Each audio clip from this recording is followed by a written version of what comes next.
لا إله إلا الله محمد رسول الله لا إله إلا الله محمد رسول الله لا إله إلا الله محمد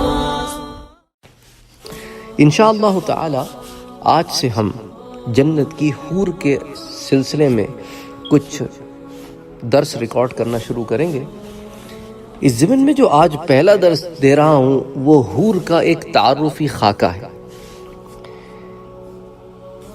ابن قیم رحمۃ اللہ علیہ اپنی کتاب ہادی الارواح حوروں کے اوصاف اور حسن و جمال اور ان کی خوبیوں کو کچھ ان الفاظ میں جمع کرتے ہیں کہ ایک تعارفی خاکے کے طور پر کہ جنت میں اللہ تعالیٰ کے نیک بندوں کی جو بیویاں ہوں گی جو غیر بنت آدم ہوں گی، ایک تو ہوں گی نا جو آدم کی اولاد سے ہوں گی، اور ایک وہ ہوں گی جو جنت کی خاص عورتیں ہوں گی جو دنیا میں نہیں آئی ہوں گی۔ ان کے بارے میں بیان کرتے ہیں کہ وہ جنتیوں کی ہم عمر ہوں گی، سینے ان کے بھرے ہوں گے، ان کے اعضاء میں جوانی کا پانی چل رہا ہوگا، گلاب کے پھول اور سیب کی طرح حسین ان کے رخسار اور انار کی طرح ان کے پستان اور موتیوں کی لڑی کی طرح ان کے چمکیلے دانت ہوں گے، اور ان کی کمروں میں باریکی ہوگی، ان کے چہروں کا حسن ایسا ہوگا کہ سورج ان کے گرد گردش کر رہا ہے۔ جب وہ حور مسکرائے گی تو اس کے دانتوں کے درمیان سے چمک نکلے گی۔ جب وہ اپنے محبوب کے سامنے آئے گی تو دو روشنیوں کے آمنے سامنے ہونے کی حالت کے بارے میں جو آپ کہنا چاہیں کہہ لیں، یعنی اس حالت کا کیا ہی کہنا۔ اور جب وہ اس سے باتیں کرے گی تو دو محبوبوں کے درمیان بات چیت کے بارے میں جو بھی آپ گمان کر سکتے ہیں وہ گمان کر لیں۔ اور اگر وہ اس سے بغل گیر ہوگی تو وہ لچکدار ٹہنیوں جیسے جسموں کے معانقے کے بارے میں آپ کا جو خیال ہے، جو تصور ہے وہ کر لیں۔ وہ آدمی اس عورت کے رخساروں کے آنگن میں اپنا چہرہ اس طرح دیکھے گا جس طرح شیشے میں دیکھتا ہے، جس کی چمک واضح ہو، اور وہ آدمی اس عورت کی پنڈلی کا گودا اس کے گوشت کے اندر دیکھے گا۔ اس کو نہ اس کی جلد چھپائے گی اور نہ اس کی ہڈی اور نہ اس کے کپڑوں کے جوڑے۔ اگر وہ عورت دنیا کی طرف جھانک کر دیکھے تو زمین و آسمان کے درمیان ہر چیز کو خوشبو سے بھر دے،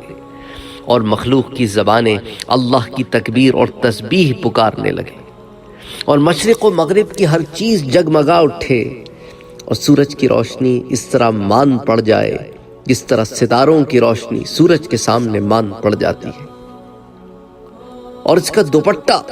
جو اس کے سر پر ہے وہ دنیا و ما فیہا سے بہتر ہے، اور جنتی آدمیوں کی تمام تر آرزوؤں سے بڑھ کر آرزو اس کا اس عورت سے وصال ہوگا۔ اس حور کا عالم یہ ہوگا کہ جیسے جیسے وقت گزرتا جائے گا اس کا حسن و جمال بڑھتا جائے گا، اور مدت کا گزرنا اس کی محبت اور وصال کو زیادہ کر دے گا۔ وہ حمل سے، ولادت سے، حیض سے، نفاس سے، ناک کی پلیدی سے، تھوک سے، پیشاب سے، پخانے سے، ہر قسم کے میل کچیل سے پاک اور صاف ستھری ہوگی۔ نہ اس کی جوانی کبھی ختم ہوگی، نہ اس کے کپڑے کبھی پرانے ہوں گے، اور نہ اس کے حسن و جمال میں کبھی کمی آئے گی،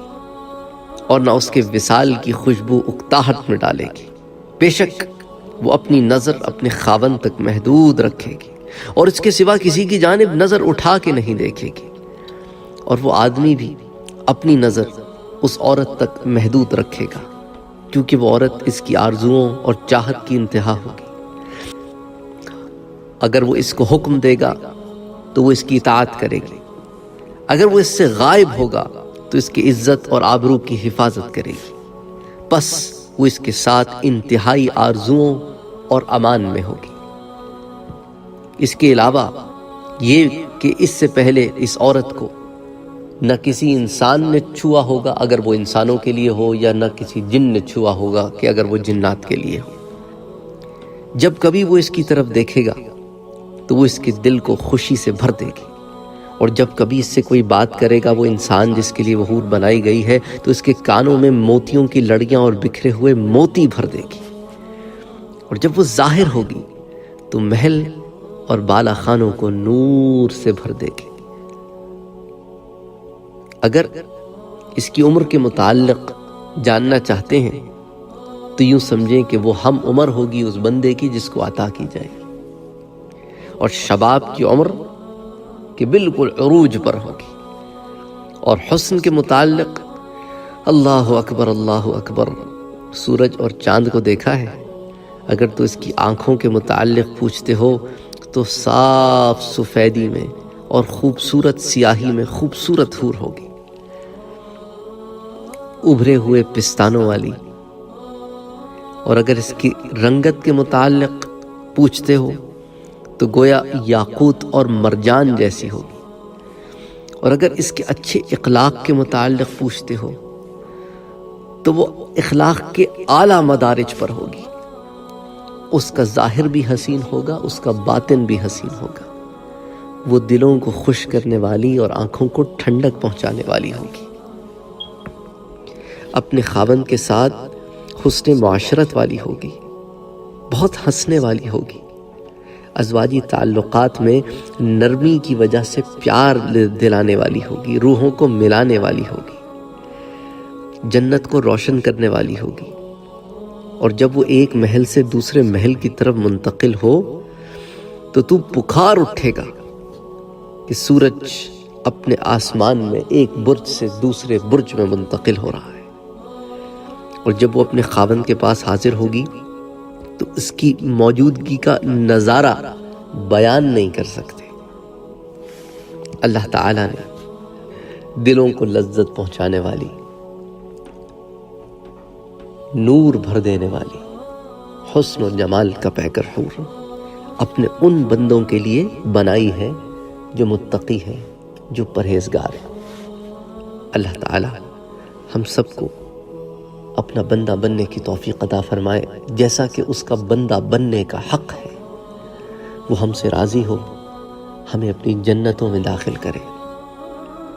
انشاءاللہ تعالی اس ضمن میں